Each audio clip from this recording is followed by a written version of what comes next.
G'day. I just wanted to talk about the third one of the scamming videos that I've done. I've done two already. One was called the Hook, where we really talked about how I got in there, how that hopes and dreams really was the thing that sort of leveraged my wanting to be in there. Then the line was really about really trying to keep me going, keep me on that high. I mean, it's all a fishing sort of thing. You're really trying to sort of reel the person in without breaking that line, so that they suddenly go off and sort of think, oh, this is a scam, I should go. So you've got that hook first, you've got the line, and then, I know we normally talk about sinker, but I've called it stinker because that's really what it ended up being. So for me, there was just sort of more money and more things, and it was very sophisticated in what they did, because it seemed like there was handoffs to different people. Like, oh, okay, we're going to now extract that money out, and you can sort of have it and make sure that you can then access it, and so on and so forth. So you're going to get your money. So then we sort of took the money out, and then it got blocked by somebody. And it was sort of like, oh, this is a legitimate company. It's nothing to do with us. They're telling you to do this. And I had to sort of pay a fee to release my money and get it into not a bank account, but a digital wallet. And so, okay, yeah, all right, the money's there. We've got it. Based on how much you've got, this is the fee that we need to pay. Okay, all right. So I went through and thought, all right, I'll do that. Because it's a big amount of money. When I get this, it doesn't make any difference. So because I could see it moving, and I was. This is the other good thing. They were making me do a lot of the work. You put in the details that you want into the transaction, so you can see that you're doing it, and it's not us sending it to somewhere that you don't have control over. So put your digital wallet in there, and so on and so forth. So again, putting it on me and making sure that I was the one doing it. So it really, again, you felt like you had the power, even though the power had been taken away from you, months before.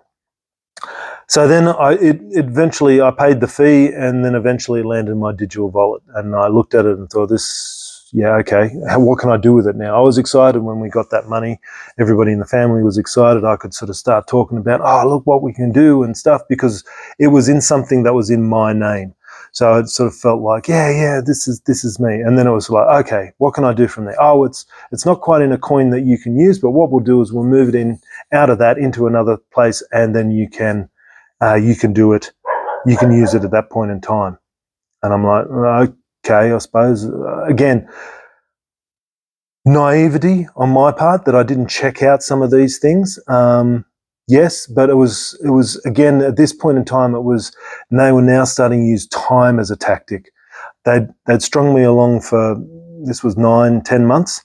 So now you were starting to be in that time thing. Oh, well, you've done this for so long. This is a good time to get out. If you don't act quickly, the market might go against you, and then you lose a lot of this. So then there was a lot of time tactics at this point in time of really sort of like, oh, hurry up and do this. Otherwise, you'll lose all of this. So this time pressure was coming on at this point in time. So it didn't allow you to do a lot of thinking, or they might sort of say, yeah, look, you've got 24 hours and then we've got to get this done. So constantly there was this sort of thought of doing these things and doing it quickly.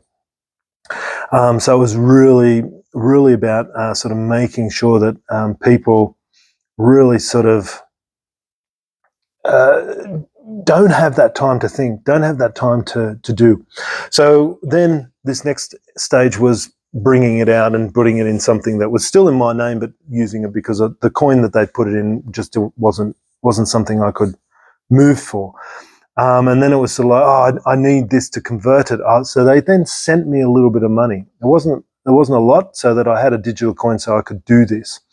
It was about $50 worth of coin. It wasn't a hell of a lot, but it was, again, one of these sort of charity acts to sort of say, look, you've been really good. We'll help you. We'll make it easy for you and stuff like that.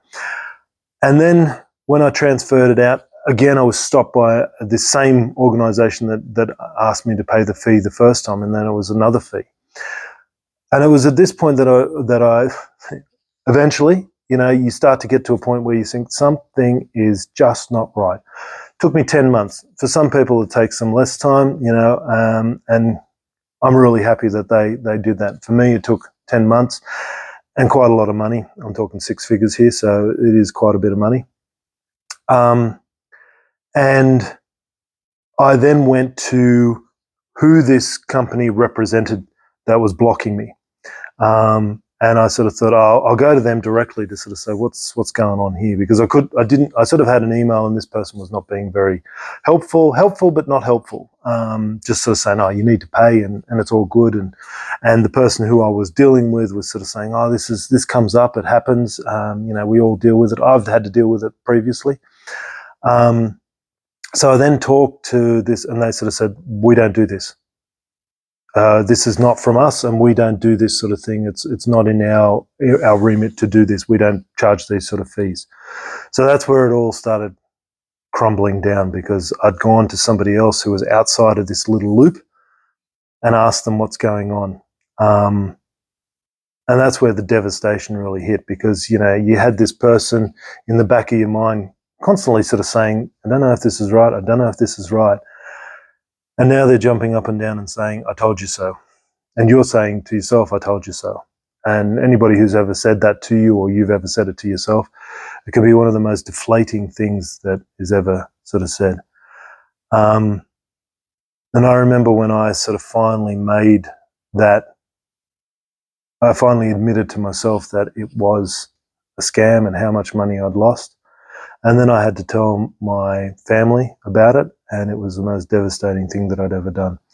The shame associated with it of how stupid am I that I let myself be drawn in for this long, 10 months, 11 months, that I'd lost that amount of money to somebody.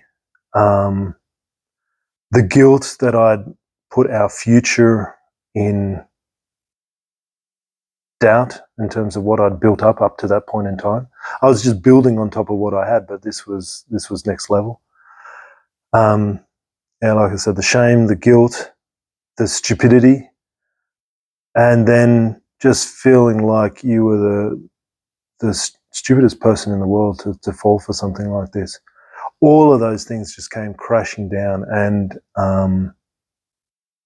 it was a shocking discovery about yourself. And everybody could sort of, say things like, oh, well, money comes, money goes, and this is a huge industry. Well, afterwards I found that scamming is the third biggest economy in the world after the US and China. It's the biggest economy in the world. So they're sophisticated. You have to sort of think about that. It's not you, it's the other person. They spent 10 months, 9 months, 10, 11 months, whatever it was, grooming me for whatever reason to try and exploit this from me. So, how many other people have they had on the go at the same time? They are getting so sophisticated, but no matter how much you tell yourself these logical things, and that they're going around and making sure that you try and sort of think about those things, it doesn't make it any easier. You are just in the depths of despair because you've lost self-confidence, you've lost your trust in yourself, you've lost your trust in other people. You don't know what to believe anymore. You don't even know whether you can believe yourself in terms of whether you are now making sound decisions. So all of that, plus other things that were happening in my family space, made this like one of the most devastating things that ever happened to me. Like I said, it was a six-figure sum, so it wasn't a small potatoes. Luckily, other things that I was doing was making it okay, but it's not something that you just get over. And even simple things like reporting it and things like that, that took me ages, because reporting it would have been, again, acknowledging that you're just basically an idiot for doing this and that you let it go for so long. So all of this, and I see people who said, oh, why didn't you report? Because you want to hope to the last moment that this is actually the truth and that you are going to find love, get financial free, whatever it happens to be, that is still so much a part of you that you want and hope that that will continue on. But that instant, that devastation, like I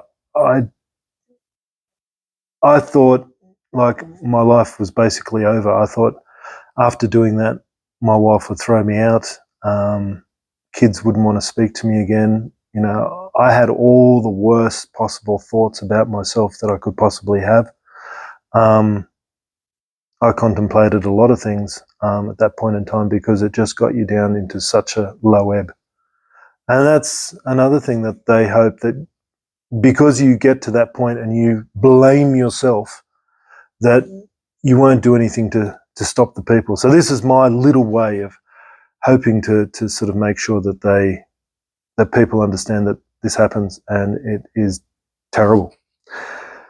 I'm going to do another video which will talk about how I sort of the aftermath, as I call it, or the after effects, and I'll talk about, you know, how I got out of this and what I did, and all the feelings. But it is a devastating thing, and I sympathise with everybody who's out there who's gone through this, because it's an awful feeling, and you just have so much doubt about yourself and doubt about humanity as well that this is going on. Anyway, I don't mean to leave it at such a bad note, but I have recovered. I'm sure other people have recovered from this. Not everybody loses everything, and some people see it early. And I think it is a testament to the resilience of people that we continue to move on. And sometimes people are the better for it. I think I am the better for it, and I'll talk a bit about that later on. But I think this was a real big thing in my life. Okay, I will talk to you about this in part 4. Hope you've enjoyed this. Maybe enjoy is not the right word, but hope it's opened your eyes. But I'll talk a little bit more about it in the next one.